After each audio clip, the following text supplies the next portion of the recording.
mga hindi pa nakakakilala sa akin, ako si Veronica Kitty Duterte, bunsong anak ni Pangulong Rodrigo Roa Duterte!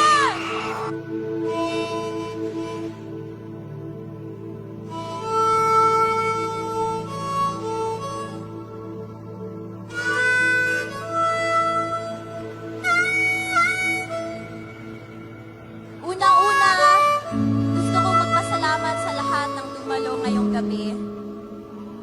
Salamat sa walang sawang pagmamahal at pagsuporta nyo kay PRRD, sa amin na pamilya niya at sa